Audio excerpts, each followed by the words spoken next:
What is going on, guys? So today we are talking about the Pokemon market in general and what's going on, what's happening. I am noticing firsthand from what's happening with my sales. I recently sold a first edition Alakazam and a Dragon's Exalted Rayquaza, and I lost my butt on those cards. I auctioned them off. I honored the auctions. They sold. I paid $312 for my Alakazam first edition. That was about a year and a half ago. And I ended up getting $240 back on that. So I took a huge L on that. So any money that I made from selling other cards, which I want to add, the best deals that I've had in terms of stuff that I've sold so far has been the only PSA 9 that I've sold, and that was a buy it now. That was not an auction. I held out. It took about 3 weeks, but that was the best play that I've made recently, and that profit got washed out completely by the loss that I took on the Alakazam, and then the Dragon's Exalted Rayquaza. That one's a nightmare. I paid $132 for that. After tax, we're at about $145. That went for $61, guys. And I just sold a Dragon's Exalted Ray and a PSA 9. That was the one that I made some profit on. For $450, and I paid about $312 for that one. So it seems like I'm kind of getting balanced out. The money that I made on one card got immediately washed out by another, and then I made some money. I sold a, do I have one up here? I don't have one up here, but I sold a Koga theme deck. You know what, I'll just go ahead and grab that one right now. Sorry, guys.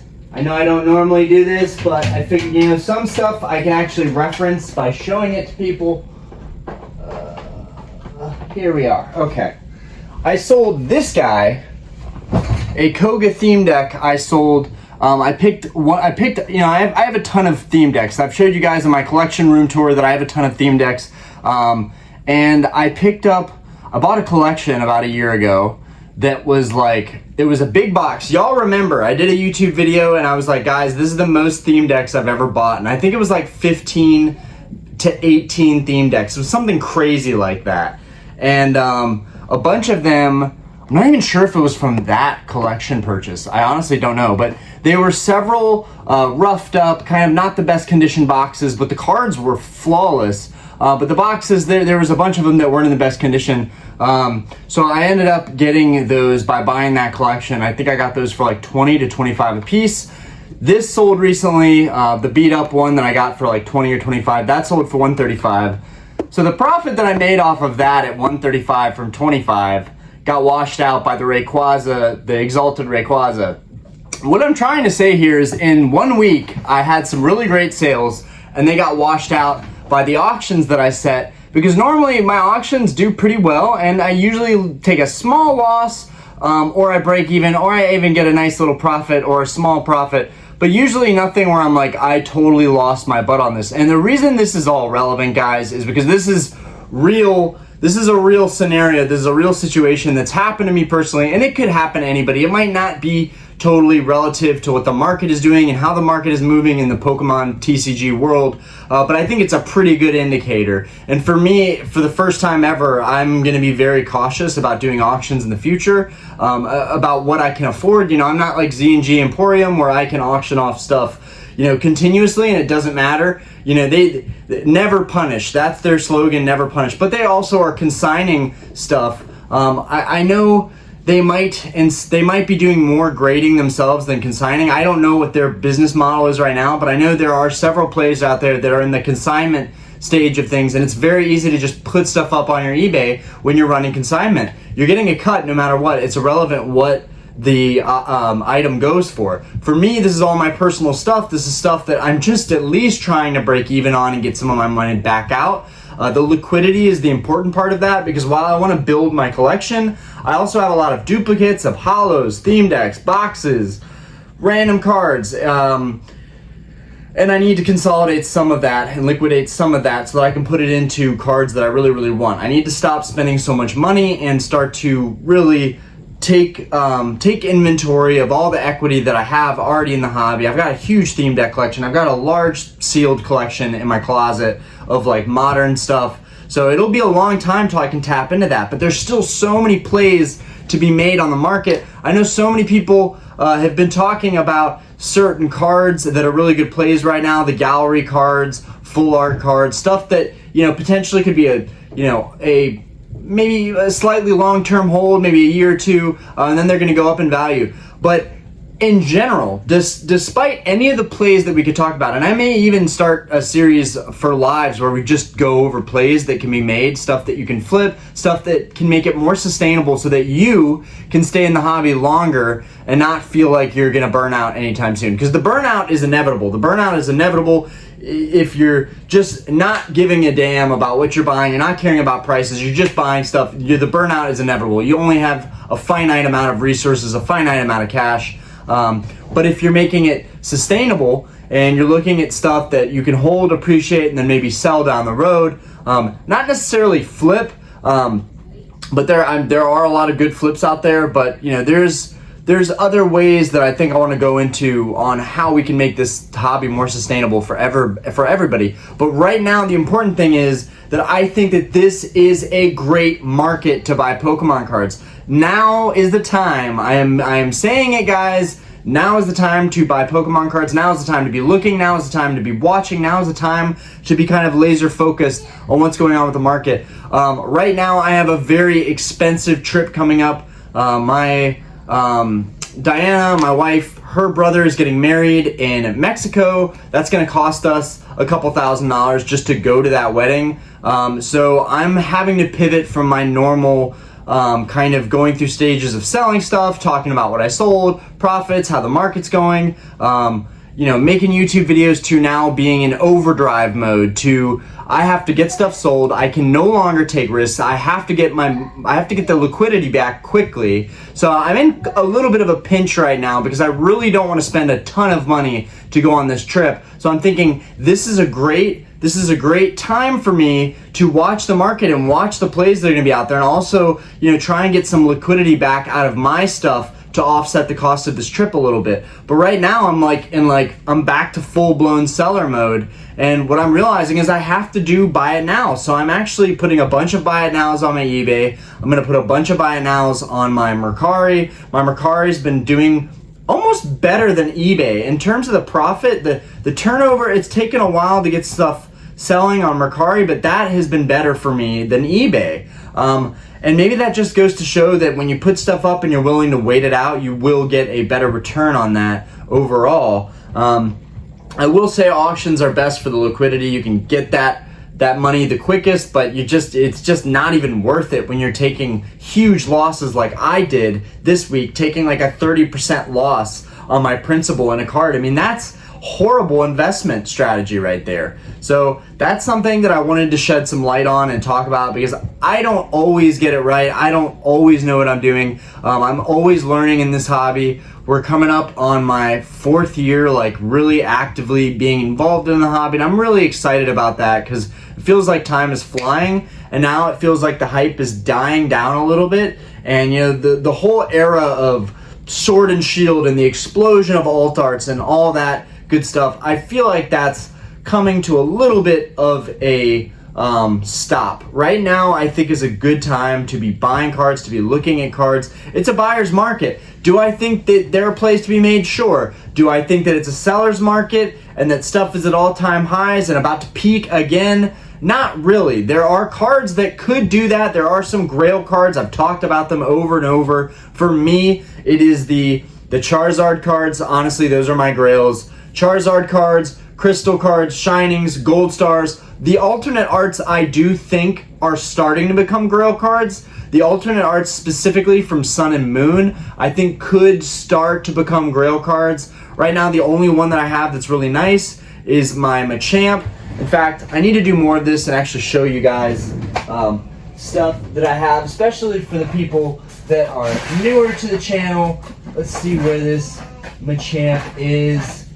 Where are you, Machamp? Where are you?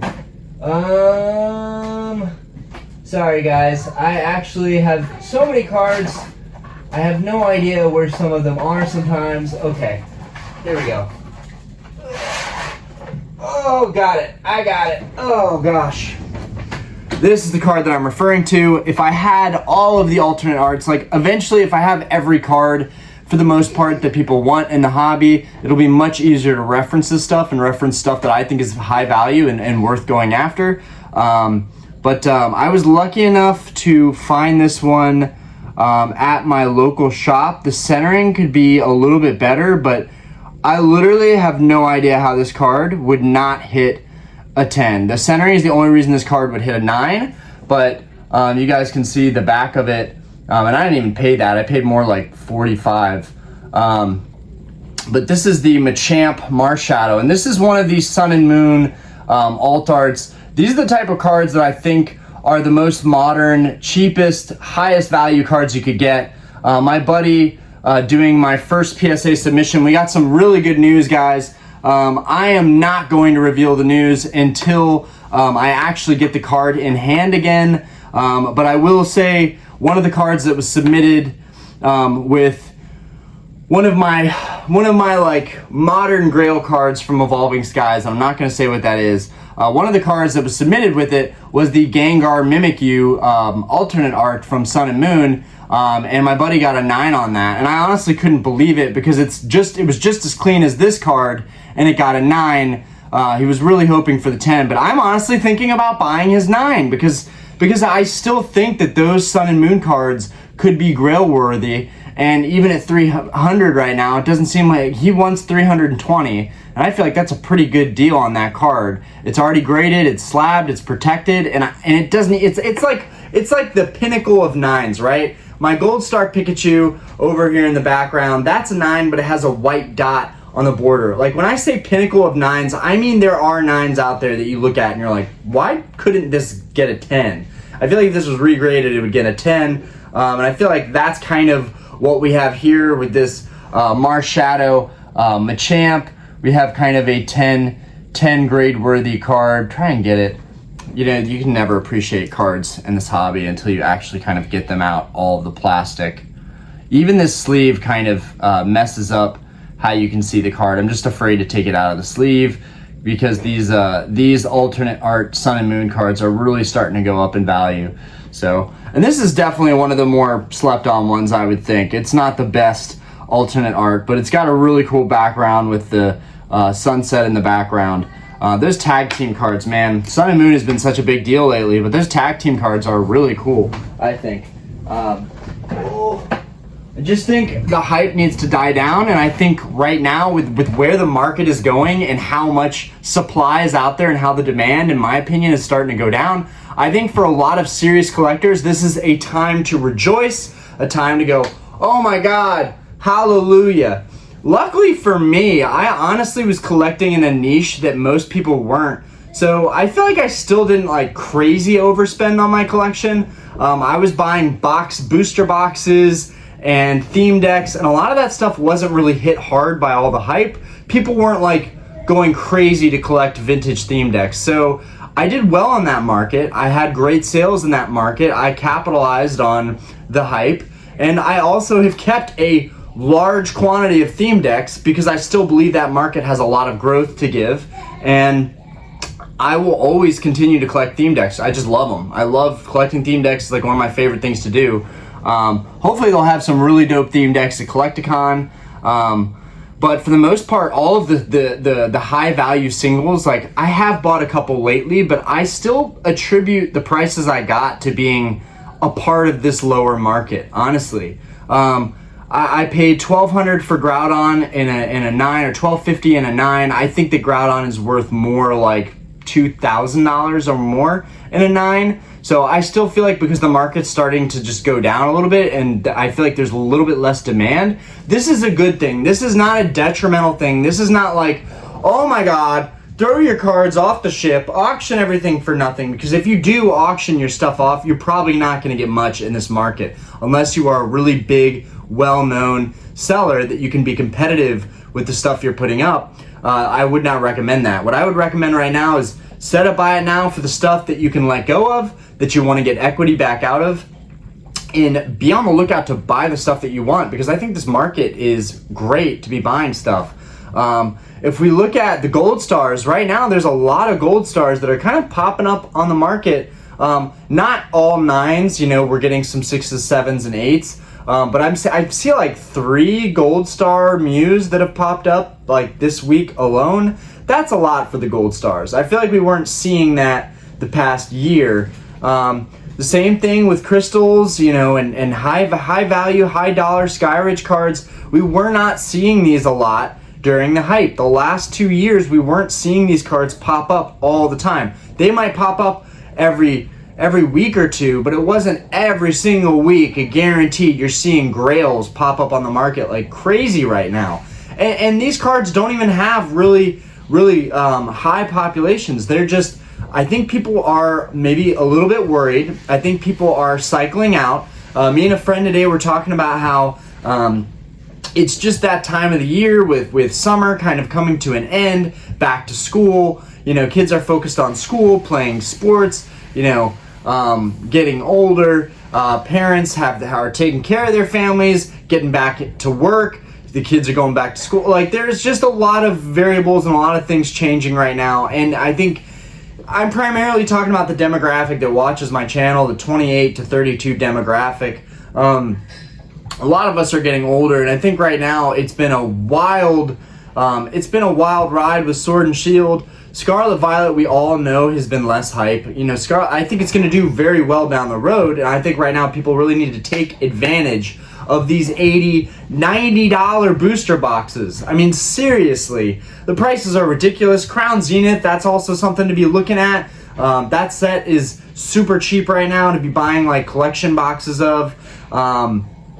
I think it's like $20 a box right now, or $25 a box for like the Pikachu boxes. And I was only getting that price if I bought the case of them. So I think there's a lot of good deals right now to be had. What's another thing? Let's see. Going into Scarlet and Violet, the sealed collecting. A lot of people are saying like there are so many other ways that you can make plays. Why would you invest money into Scarlet and Violet now? Scarlet and Violet's going to be sitting around for a while. But when it moves, it's going to move. And I think Scarlet and Violet are some really strong sets. And Pokemon historically continues to surprise us and wow us. And of Scarlet and Violet, honestly, Scarlet Violet base and Paldea are pretty dang good. Maybe more so Scarlet Violet base. The Miraidon and the Corridon alt arts, the Miraidon and the Corridon promos. That's like one of my favorite things about Scarlet Violet base. And then Paldea has the dope Pikachu promos. And Obsidian's okay to me. I think Obsidian's pretty good and people will look fondly back on it. But other than the like Crystal Charizard, which I can't believe I haven't pulled a Charizard yet. 4 ETBs, a booster bundle, and 5 sleeves. No Charizard yet. Come on. But I think people are going to look back on these sets and love them. I have a large pre-order for 151. I don't care if 151 is printed to demand and everybody can get their hands on it. I don't care. I want to make a big play in 151. I really believe in that product. I feel strongly about that product. And I think, what is it? Paradox Rift we've got coming up. Paradox Rift could be really good. I don't know anything about it right now to be talking on that. But like, all the Watt C that's on the market, all the cheap PSA 9 Watt C, all of the Charizards that are like flooding back onto the market now. Like, I'm really curious. You know, Charizard is like one of those good investments, I think. And I'm really curious to see how the PSA 9 and PSA 8 base set Charizards do. Will those kind of hold how they've held the past 2 years, or will those start to trickle down again?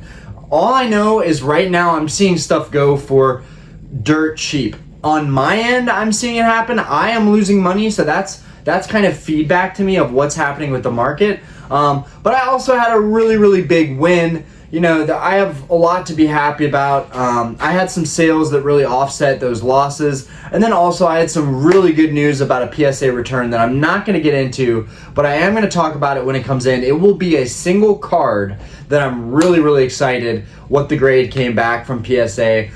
It's one of the pinnacle cards of Sword and Shield era. You kind of just from me saying that, it's really hard to not know what card I'm talking about, but I feel like I just can't say it yet. It's going to be a really fun reveal, so I'm excited about that. I'm just, right now, I'm trying to consolidate and bring stuff together, and in that, it's tough because this is the worst time to be consolidating. I should have been consolidating months ago to plan for a buying spree now. You know, just a couple months ago, I was going to the shop, buying a bunch of singles, which I have a box full of singles still that I'm trying to figure out what I'm going to do with all of those. Because now my friends are helping me grade, so there's that aspect, but it's like, what does grading matter other than keeping the cards? What does it matter if I'm trying to sell? We're not in a seller's market. So arguably, I could just be creating more work for myself by grading all these singles that I've purchased from my shop. It's like, now is possibly, you know, when I did that a couple weeks or a couple months back, maybe that wasn't the best call. Maybe I should have waited till a point like now, you know, because there's opportunity costs. I've lost the opportunity from spending money on smaller stuff to buy bigger ticket items that I'm seeing go for like record lows right now.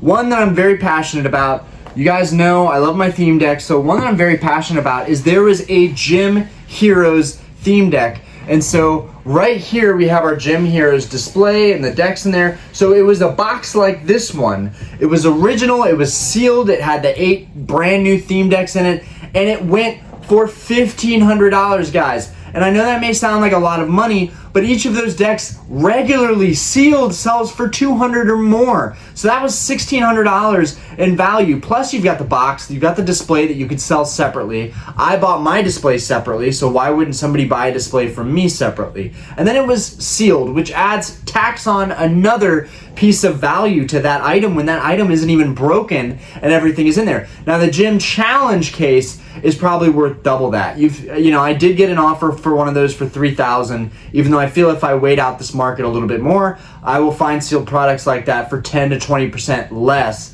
I don't think that that's crazy. People sometimes think that I'm crazy when I throw these numbers out there for how much lower stuff can go. One part about that is that I'm cheap, I'm frugal. The other part about that is that I do have a slightly analytical side where I look at the sales from a year ago. I look at the sales on eBay, which eBay isn't telling us all of the information, right? Because we don't know if something's been canceled, if something was shill bidded, if something was bought and then returned. We have no idea on these other variables. So just based on what I see, I feel like I'm fairly analytical and can tell that not just a gut feeling, but like based also on sales data that I've had recently, it's like, if this stuff is going for this cheap right now, like either I'm an idiot or people know that right now people are kind of cycling out of the hobby a little bit, because I haven't been bidding on a lot of cards lately. I've been taking a break, but even the cards recently that I got that were really nice Grail cards, I feel like I got a really good deal on them. I feel like I could have done maybe 5% better, 10% better, maybe. But I feel overall I've done really good on the stuff I've picked up recently, and I feel safer having larger ticket items that when I sell I can get a lot more equity back. But I will say, I'm still learning. I don't know if it's the smaller stuff that really I should have just stuck with to make money and to do auctions with. It's been a fun time building up my eBay, learning what works, learning what doesn't work, getting feedback, learning how to package stuff, how to save a little bit here and there, different strategies. But right now I just think, again, that it's a buyer's market and it's a feeding frenzy out there. And I think the serious collectors in this hobby, they know it. They know that it's a buying frenzy right now. They know that it's not the best time to let go of their stuff, but they are also probably conscientious of the fact that, hey, this high value card, it might have peaked a year ago and it's coming down a little bit. Maybe it's not going to go back up. Maybe, historically Pokemon has always just trended up. I feel like it's really vague to say something like that, but it is the truth.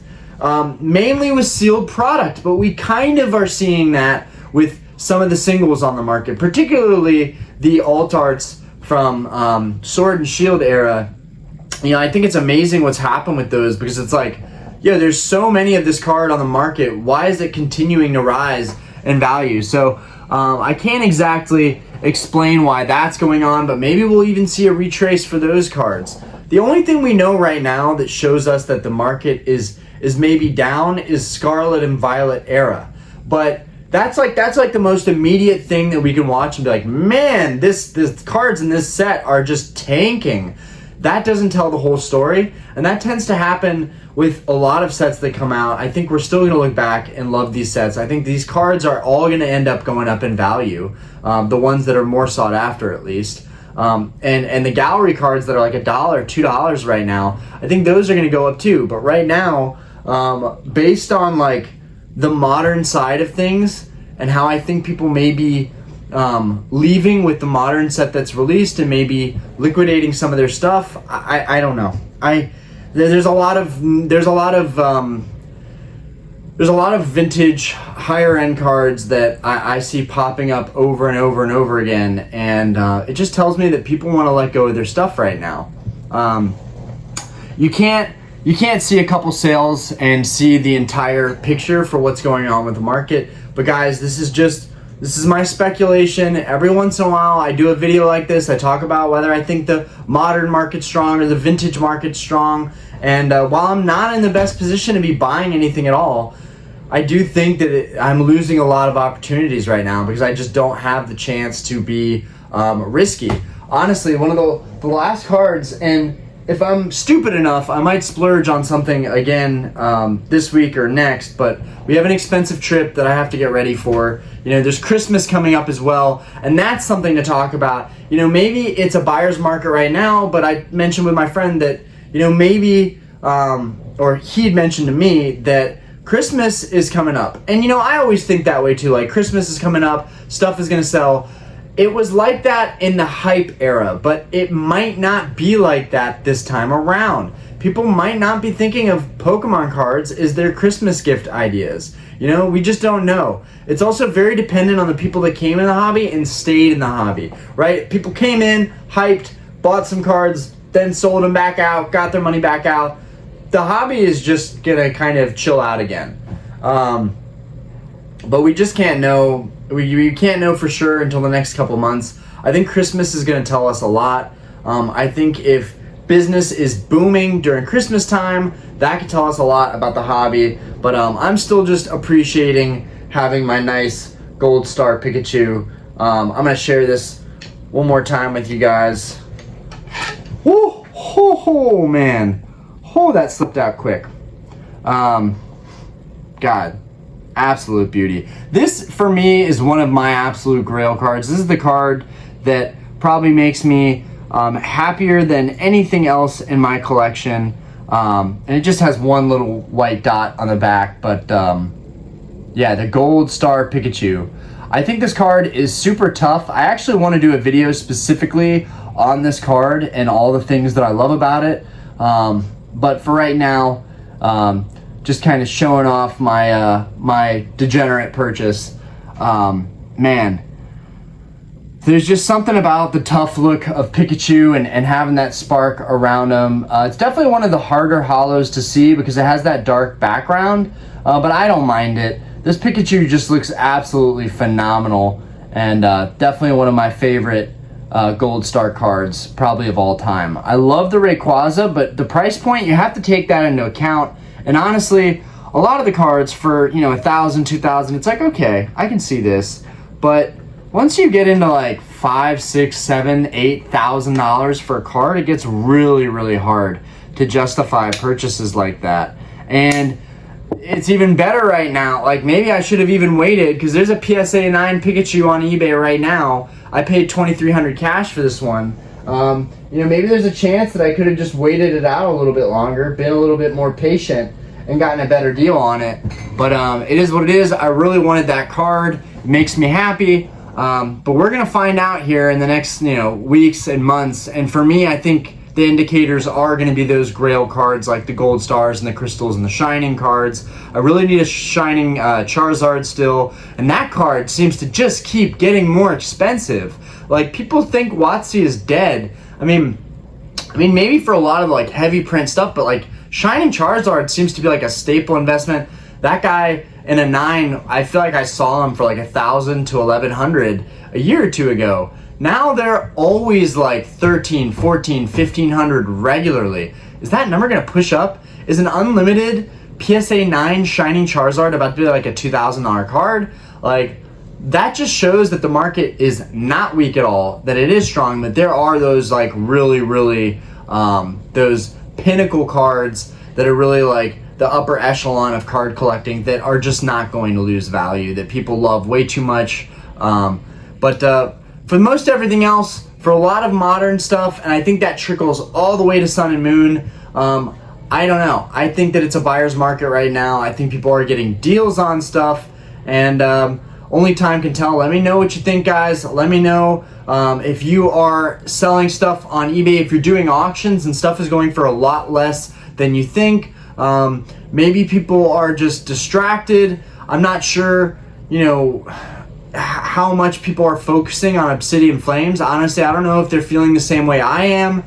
Obsidian Flames released, I opened some product. I don't even care that I'm not getting the cards that I really want out of it. It is what it is. I know that I will find all the cards for that set eventually, but mastering that is not a priority right now. And I feel like a lot of people might share that, that might be the general consensus.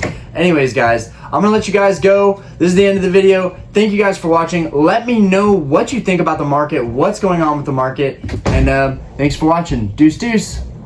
Have a great day, everybody.